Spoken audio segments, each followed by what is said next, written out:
¿Qué tal amigos y amigas de las redes sociales? Bienvenidos nuevamente a este su canal de la Biblioteca Rafael Nieto. El día de hoy hablaremos de el trabajo infantil. Pero, ¿qué es el trabajo infantil? La Organización Internacional del Trabajo lo define como todo niño o niña que realiza labores y tiene su potencial, su dignidad y que es perjudicial para su desarrollo físico, mental y psicológico. Hablamos, por lo tanto, de una vulnerabilidad total de los derechos de ellos. El término trabajo infantil se refiere a cualquier trabajo, ya sea físico, mental, social o moralmente perjudicial o es dañino para él, ella e interfiere en sus derechos, como cuál es el derecho de la escuela, privándolo de la oportunidad o exigiéndole realizar labores que intenten menoscabar o intenten combinar la asistencia a la escuela, esto con largas jornadas de un trabajo que no es de su competencia. Pero, ¿cuáles son las formas de un trabajo, de una explotación infantil? Bueno, primero, más que nada y en primer lugar, hablamos de una esclavitud. A un reclutamiento forzoso para conflictos armados, más que nada. A una trata de niños y niñas, también para una servidumbre, a menoscabar su integridad física, su denigración moral, la obligación de realizar actividades ilegales también, en particular directamente y si es más dado a una producción y el tráfico de estupefacientes o actividades que se suponen que son de cualquier tipo de peligro para él o ellos, y sobre todo, como mencionamos, que dañen su seguridad, su bienestar físico y mental. Según las estimaciones de la OIT, que es la Organización Internacional del Trabajo, en todo el mundo hay alrededor de 160 millones de niños y niñas que son víctimas de trabajo y explotación infantil. No hay que perder de vista que las cifras pueden ser mayores, puesto que hay trabajos difíciles de contabilizar, como por ejemplo, y los más dados, el trabajo infantil o trabajo doméstico. En las últimas 2 décadas había dado una disminución, ¿sí?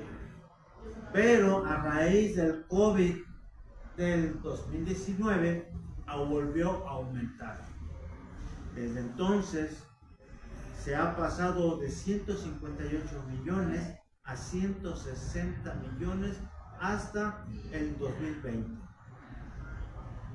Esto se debe a que el último informe de la OIT y sobre todo de la UNICEF apuntan a este incremento que se centra y se concentra principalmente en los niños, las niñas que tienen entre 5 y 11 años. Pero, ¿cómo afecta el trabajo y la explotación a los niños? Bueno, primeramente, la falta de información sobre el trabajo de las niñas hace más difícil establecer toda una gama real y una radiografía en su situación.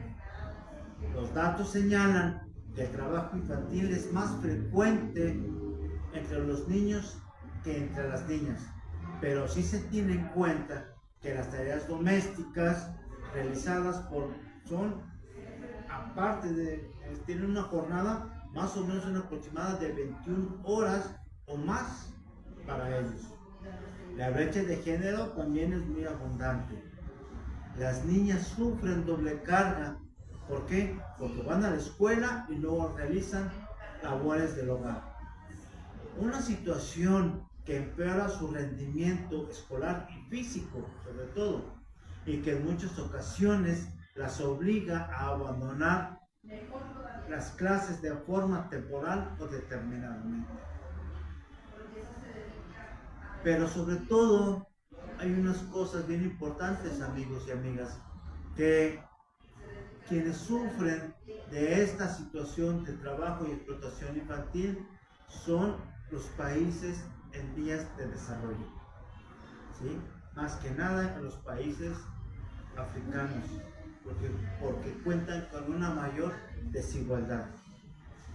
Casi la mayoría se da en este tipo de lugares por su situación geográfica, seguidos por Asia y después al Pacífico.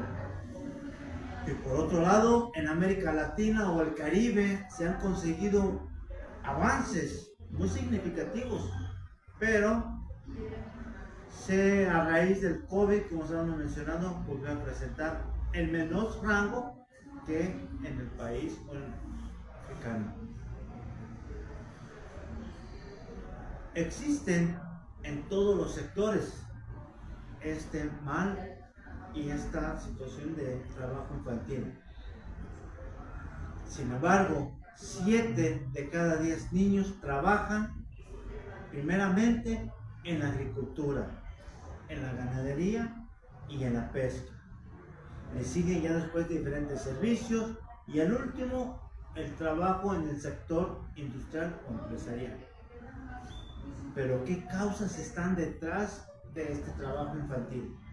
Primeramente, y el más palpable, es la pobreza económica, la pobreza de dinero, la falta y la carencia de dinero. Eso los lleva primeramente a una explotación. Y esto es muchas veces que se emergen y se sumergen en esta explotación infantil y muchas veces en la pobreza, que ya no van a la escuela y esto hace que se queden en esa situación. Según para la OIT, es fruto de la combinación de varios factores, como la pobreza, las emergencias regionales y la migración. De esta forma, muchos niños y niñas se ven obligadas a trabajar para contribuir a la economía familiar como único medio de supervivencia, realizando trabajos que muchas veces ponen en peligro su vida física, moral, intelectual y psicológica.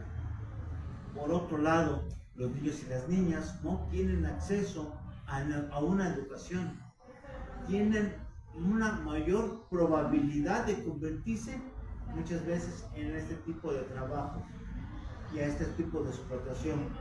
Esto hace que les vaya robando y que les vaya mermando su derecho a acceder a una educación de calidad.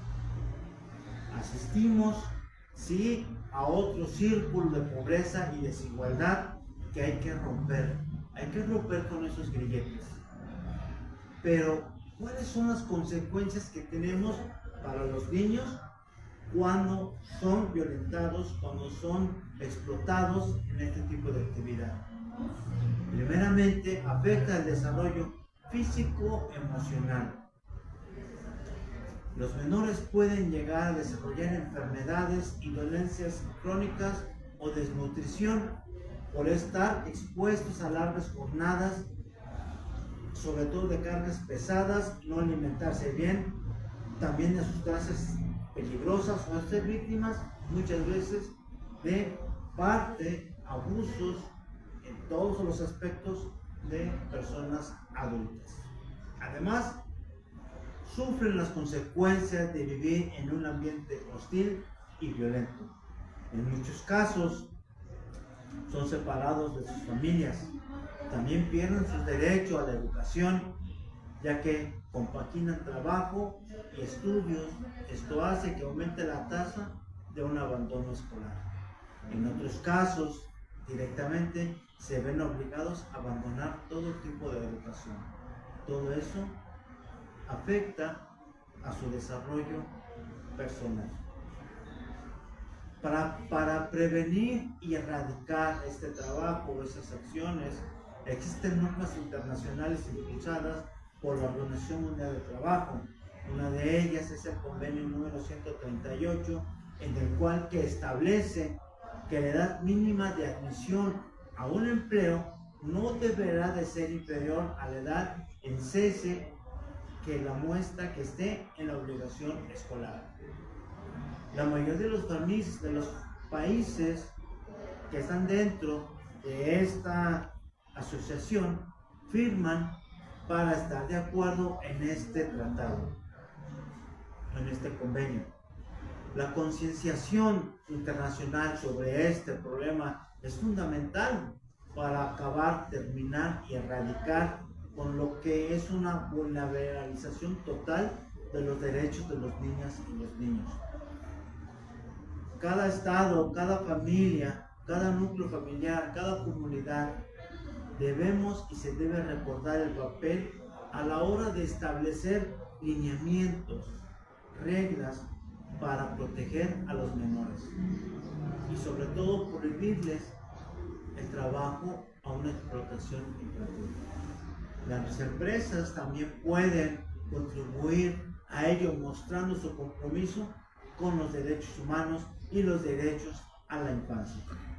Y en la mano de todos y de todas está informarse, a denunciar las situaciones que cada uno de ellos esté vulnerable para evitar y empezar a erradicar todo eso que mal nos hace, les hace daños a ellos y hacer un consumo de un trabajo responsable.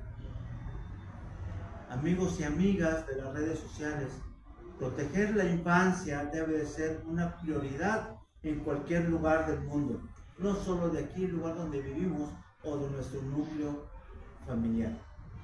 ¿Sí? Es necesario que se garantice sus derechos. Nada ni nadie debe robarles su infancia y su propio futuro. Muchas gracias y hasta la próxima.